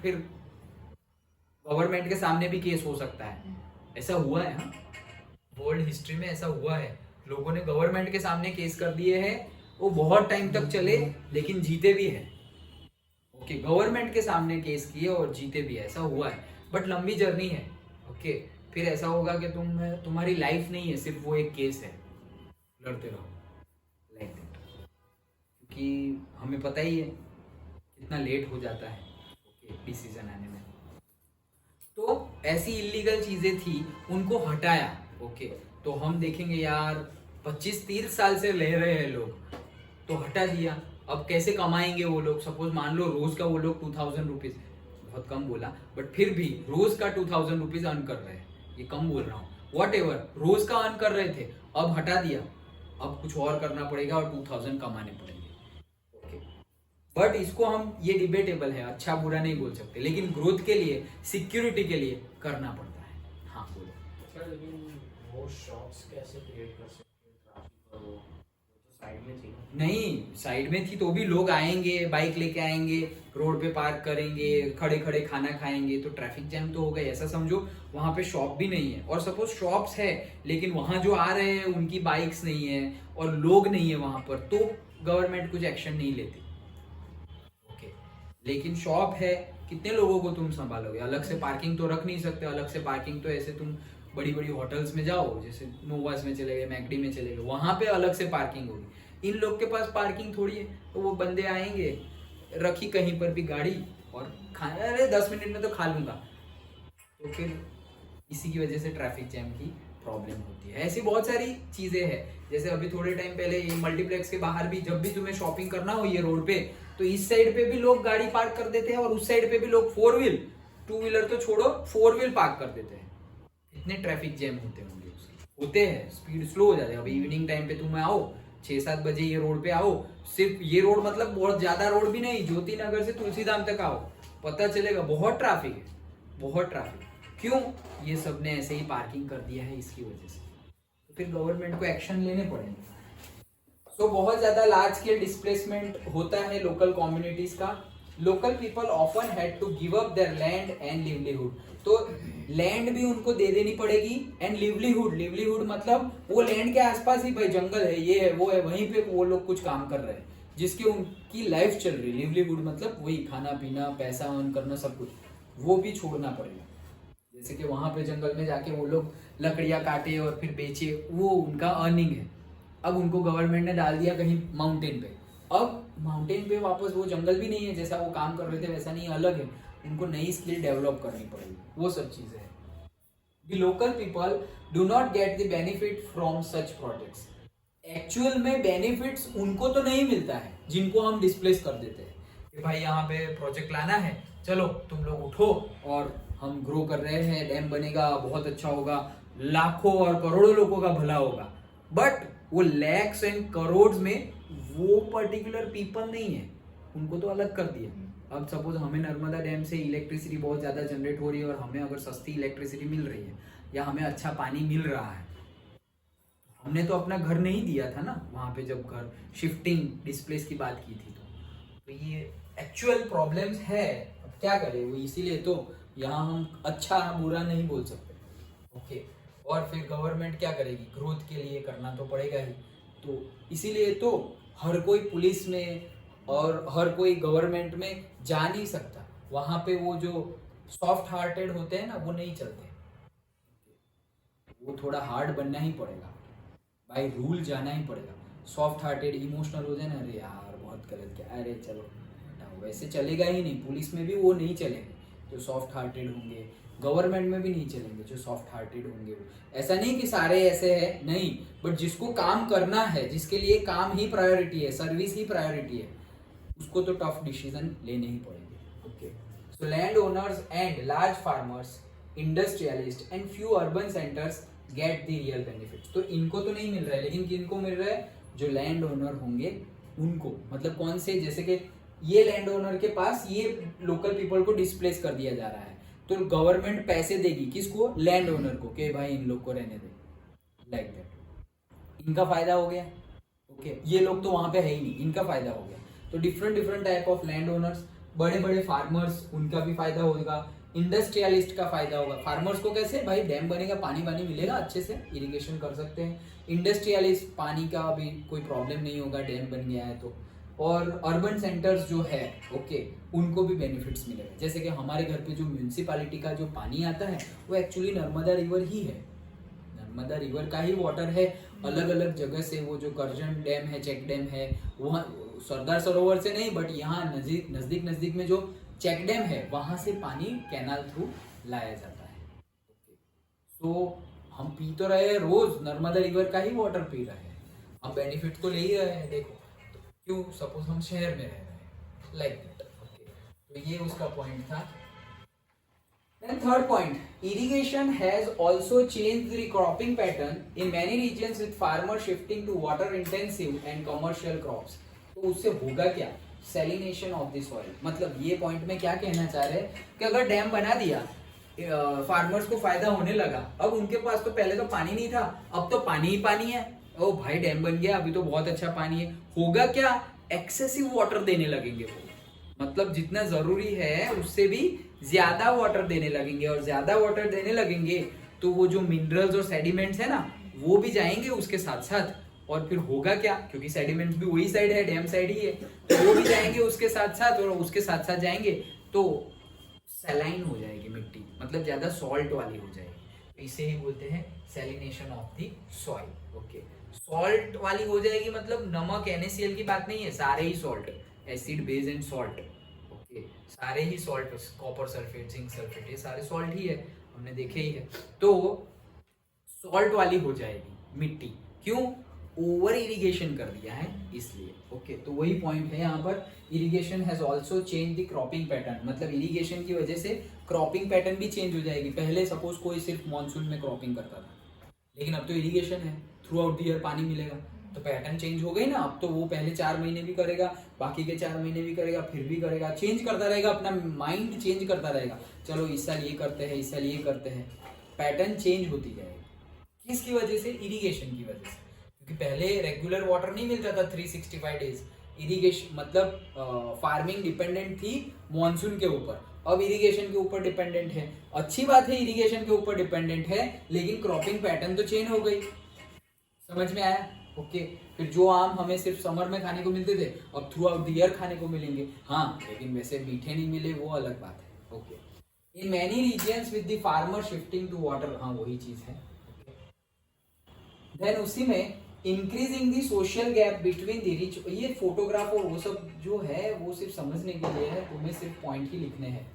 salination of the soil के बाद increasing the social gap between the rich farmers and the poor farmers, मतलब कैसे, समझो कि डैम है और डैम के 10 किलोमीटर के पहले कोई एक फार्मर है और डैम के 10 किलोमीटर के बाद कोई एक फार्मर है। अब डैम के 10 किलोमीटर पहले जो फार्मर है उसकी जो जमीन है वहां पे अब तो उसको चांदी ही चांदी है, सोना ही सोना है। क्यों? क्योंकि थ्रू आउट द ईयर उसको पानी मिलने वाला है, क्योंकि बाजू में ही डैम बन गया है उसके घर के पास, तो वो कैनाल थ्रू पानी ले लेगा, तो उसका जितना भी अर्निंग था वो तो ग्रो होता जाएगा। लेकिन वही चीज डैम के 10 किलोमीटर बाद जो फार्मर है वो जो फार्मिंग करता था रिवर वाटर से, उसके पास अब रिवर वाटर मिलेगा नहीं, तो अब क्या होगा, ये ज्यादा अमीर होता जाएगा, ये ज्यादा गरीब होता जाएगा।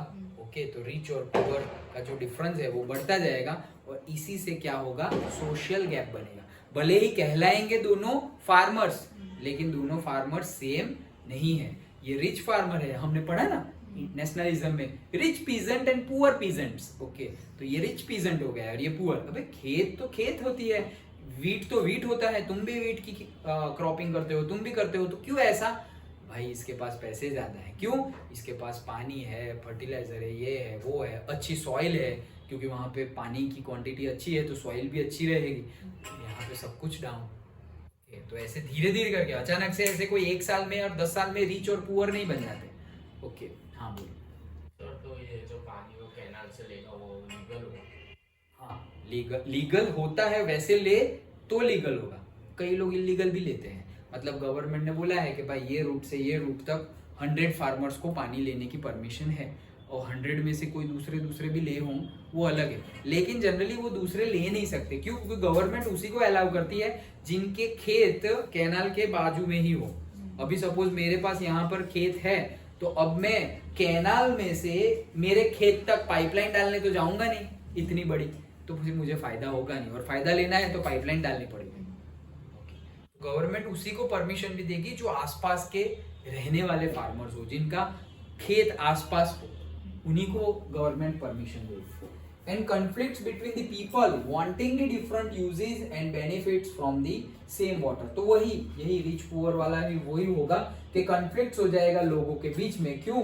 क्योंकि डिफरेंट यूजेस मतलब पानी जो है जो स्टोर्ड हुआ है, अब पानी को अलग अलग वे में, फार्मर बोलेगा भाई मैं तो agriculture point of view use करूंगा, इंडस्ट्रियलिस्ट बोलेगा वो भाई मुझे पानी चाहिए, मेरी इंडस्ट्री पानी के ऊपर डिपेंडेंट है। ओके, सब लोग डोमेस्टिक बोलेंगे वो भाई ये हमें नर्मदा रिवर डैम बनाया है तो हमें पीने के लिए तो पानी चाहिए ना भाई, तुम अपना ग्रोथ करने के लिए हमें पीने का भी सही पानी नहीं मिल रहा है।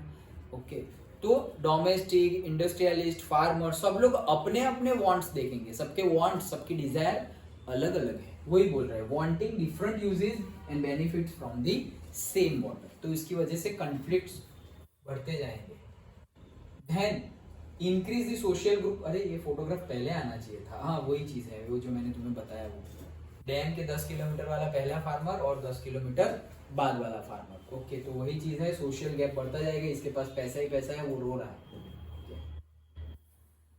कॉन्फ्लिक्ट्स हो रहा है, ये कॉन्फ्लिक्ट्स का एक एग्जांपल है। In Gujarat the Sabarmati basin farmers were agitated and almost caused riot over the higher priority given to the water supply in urban areas particularly during the droughts। मतलब गुजरात में साबरमती बेसिन में जो फार्मर्स हैं उन्होंने बहुत ही बड़ा कॉन्फ्लिक्ट किया था, रियोट हो जाए उतना बड़ा कॉन्फ्लिक्ट किया था, होने ही वाला था। क्या कि भाई उनके साथ पार्शियलिटी हो रही है, उनको जो पानी मिलना चाहिए था उतना पानी नहीं मिल रहा है, और पर्टिकुलरली ड्रॉट वाली सिचुएशंस थी, मतलब कि मॉनसून सही नहीं हुआ था। उस टाइम पे अगर ऐसा हो रहा है तो फिर लोग आंदोलन तो करेंगे ही। Okay, so that is there. Then next inter state water disputes. Okay, तो ये एक्चुअल में ये जब मैं था वहां पर, ओके, तब का डिस्प्यूट है, जब मैं बिट्स पिलानी में पढ़ रहा था तब ये डिस्प्यूट हुआ था।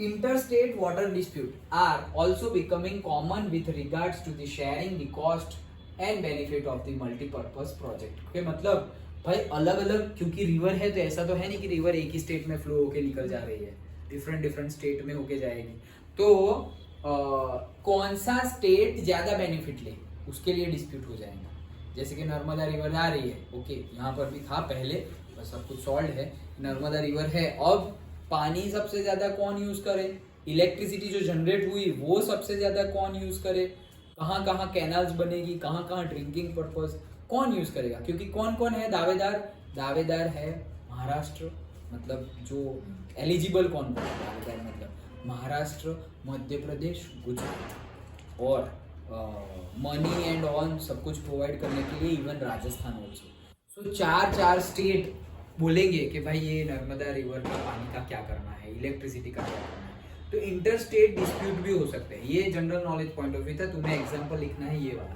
Okay, Krishna Godavari dispute. Okay, तो जो कृष्णा गोदावरी डिस्प्यूट है वो क्या है कि एक्चुअली डैम कहाँ बन गया है, महाराष्ट्र में। ओके, तो महाराष्ट्र में कृष्णा रिवर निकल रही है और वहां पे महाराष्ट्र ने डैम बना दिया है, मतलब पानी ज्यादा कहाँ रहेगा, महाराष्ट्र में रहेगा। हाँ,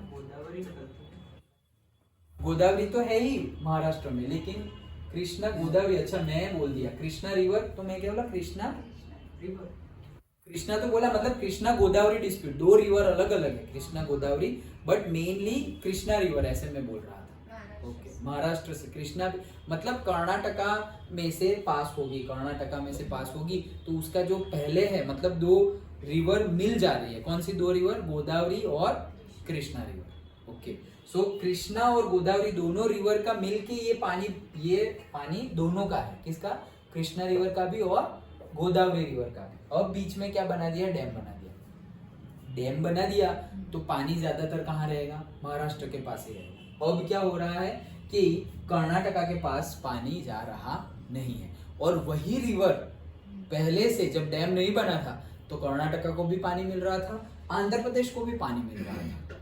ओके, लेकिन अब क्या होगा, देखो अब क्या होगा कि महाराष्ट्र ने डैम बना दिया तो इनको भी पानी कम मिल गया, उनको भी पानी कम मिलने लगा, तो अब डिस्प्यूट हो गए।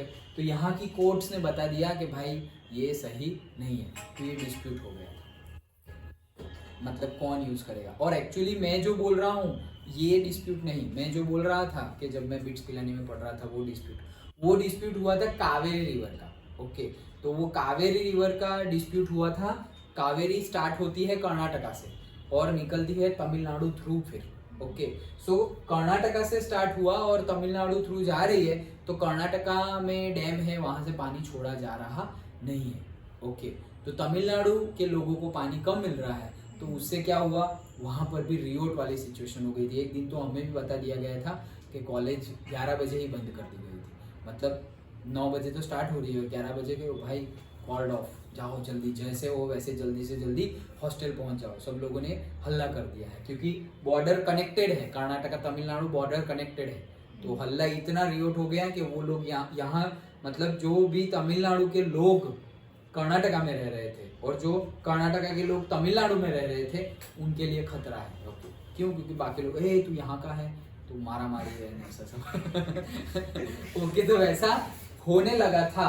Okay, that I have seen. तो ऐसे डिस्प्यूट हो रहे। तब एक मीम भी आया था कि कर्नाटका के 2 स्टेट देखो एक दूसरे को, मतलब कर्नाटका के नहीं, इंडिया के 2 स्टेट देखो एक दूसरे को, मतलब ऐसा मीम ऐसा था कि हम लोग, हमारा एक स्टेट, इंडिया का ही एक स्टेट में से हम लोग हमारे ही नेशन के, हमारे ही देश के दूसरे देश को पानी देने के लिए भी अगर इतना हल्ला कर सकते हैं, तो किस सेंस में पाकिस्तान जम्मू कश्मीर मांग रहा है ऐसे। ओके, कि हम अगर पानी देने के लिए भी एक स्टेट में से दूसरे स्टेट में अगर हम पानी भी नहीं देंगे, उसके लिए भी अगर रियोट हो जाएगा हमारे ही देश में पानी देने के लिए, तो पाकिस्तान क्या सोच के जम्मू कश्मीर मांग रहा है ऐसे, लाइक दैट। ओके, कभी नहीं देंगे ऐसा। So most of the objective of the projects are failed. ये पहला ही पॉइंट आ गया वापस कि जितने भी हमारे प्रोजेक्ट्स है, ओके, पहला पॉइंट कि जितना भी हमारा जो भी यूज करने का बात की, लेकिन सारे के सारे यूजेस फेल हो जाएंगे। क्यों? क्योंकि वही चीज हो जाएगी, fail to achieve purpose for which they were built. कि डैम जिसलिए बनाया था वही पर्पस फुलफिल नहीं होगा, कि स्टोरेज नहीं होगा। क्यों? क्योंकि यहाँ पे सेडिमेंटेशन बढ़ता जा रहा है, ये ओवरफ्लो हो जाएगा। ओवरफ्लो हो गया तो अब देखो यहाँ सबको पानी की आदत नहीं है और ओवरफ्लो होने लगा तो अब फ्लड वाली सिचुएशन यहाँ क्रिएट हो जाएगी। तो तुमने फ्लड कंट्रोल करने के लिए डैम बनाया था या स्टोरेज के लिए डैम बनाया था? ना ही अब फ्लड कंट्रोल हो रहा है और ना ही स्टोरेज हो रहा है। क्यों? क्योंकि स्टोरेज, ये सेडिमेंटेशन होगा तो स्टोरेज कम होगा और पानी ज्यादा हो गया तो फ्लड भी कंट्रोल नहीं होगा। तो जो मेन पर्पस है वही फुलफिल नहीं। कोई मेथड नहीं है रोकने का? क्या रोकने का? सेडिमेंटेशन रोकना पड़ेगा। और वो कैसे रोकेंगे? महंगा पड़ जाएगा, महंगा पड़ जाएगा। तो तुम लेबर रखो, मतलब लोग रखो पर्टिकुलरली जो निकाले, तो वो भी महंगा पड़ेगा, रिस्की भी है।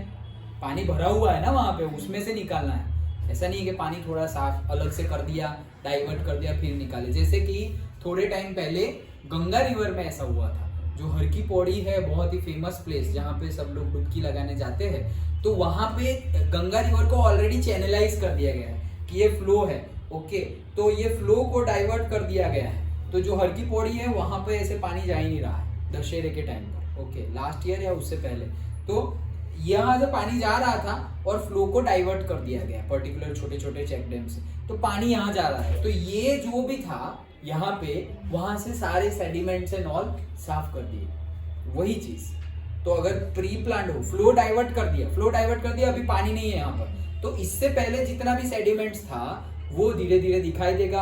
अब तुम उसको साफ कर लो, रिक्रिएशन करना हो, कुछ गंदा हो गया हो, सीढ़ियाँ हो टूट गई हो तो नई सीढ़ियाँ बना दो, पानी हो गए तो कुछ कंस्ट्रक्शन भी नहीं कर सकते। तो अब तुमने सीढ़ियाँ अभी देखो तो अभी सीढ़ियाँ बन गई, चेन्स लगा दी नई नई कि बहुत ज्यादा फ्लो होता है गंगा रिवर का, तो चेन पकड़ के ही हम बाथिंग डुबकी लगानी है, नहीं तो गए साथ साथ। ओके, सो वैसे तो वैसा प्री प्लान हो तो कर सकते हैं। इतने बड़े डैम का फ्लो कंट्रोल करना पॉसिबल नहीं। समझ में आया?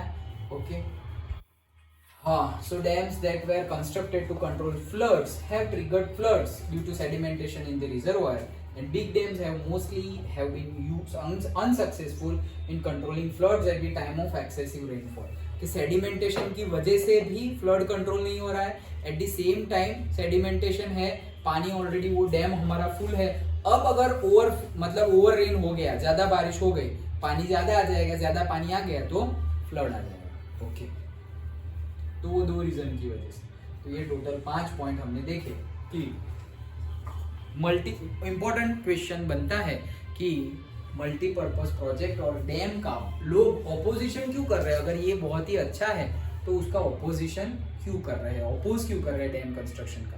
तो ये 5 पॉइंट है, तुम्हें यही लिखने हैं। बीच में जो हमने डिटेल्ड में समझा वो लिखने की जरूरत नहीं है, तुम्हें सिर्फ 5 पॉइंट ही लिखने हैं कि भाई regulating and damming of water affect the natural flow, multipurpose project and dam also caused new social movements. नई सोशल मूवमेंट्स कौन कौन सी 2 देखी थी हमने। 1 मार्क में वो पूछा जा सकता है, 5 मार्क में ये क्या सी आंदोलन और टहरी डैम आंदोलन। Yes, irrigation has also change the cropping pattern भी चेंज हो जाएगी। कैसे, किसी को मतलब अभी रेगुलर पानी मिल रहा है, ओके, पहले मॉनसून के ऊपर डिपेंडेंट था, अब रेगुलर इरिगेशन सिस्टम मिल रहा है तो क्रॉपिंग पैटर्न चेंज हो गई। इंटर स्टेट का डिस्प्यूट होना वो, और वो कहाँ गया, रिच फार्मर वाला, वही क्रॉपिंग पैटर्न वाला कि रिच फार्मर्स और poor farmers. Okay, and most of the objective जो है वो फेल्ड है। क्या हमारा ऑब्जेक्टिव क्या था, पानी को स्टोर करना, फ्लड को कंट्रोल करना, इलेक्ट्रिसिटी जनरेट करना। तो भाई इलेक्ट्रिसिटी तुमने जनरेट कर ली, चलो मान लो कर ली, अगर स्टोरेज है तो, अगर स्टोरेज भी सही नहीं है तो वो भी नहीं होगा, कम होगा इलेक्ट्रिसिटी जनरेशन। तो जो हमारा मेन पर्पस है वही फुलफिल नहीं होगा। कब, जब बहुत ज्यादा सेडिमेंटेशन और वो होने लगेगा तब। मतलब सोचो, सब हमने एक बार, अभी हमने क्या सोचा है, नर्मदा डैम बन गया, इतनी हाइट बन गई, सालों तक अभी कोई प्रॉब्लम होने वाला नहीं है। तो ये सब पढ़ा नहीं है, जो ऐसा बोल रहे हैं कोई प्रॉब्लम होने वाला नहीं है, उन्होंने ये चीज नहीं पढ़ी है। क्यों? क्योंकि भाई सेडिमेंटेशन तो वहां भी होगा। कोई टेक्नोलॉजी लाओ, कुछ करो तो जाके, नहीं तो फिर क्या होगा, इतना भर जाएगा डैम, इतना भर जाएगा, एवरी मॉनसून ओवरफ्लो होगा। अभी कई सालों से डैम ओवरफ्लो नहीं हो रहा है। मैं जब तुम लोगों जितना था तो हम ओवरफ्लो होता हुआ डैम देखने जाते थे हर मॉनसून में, वहां मॉनसून में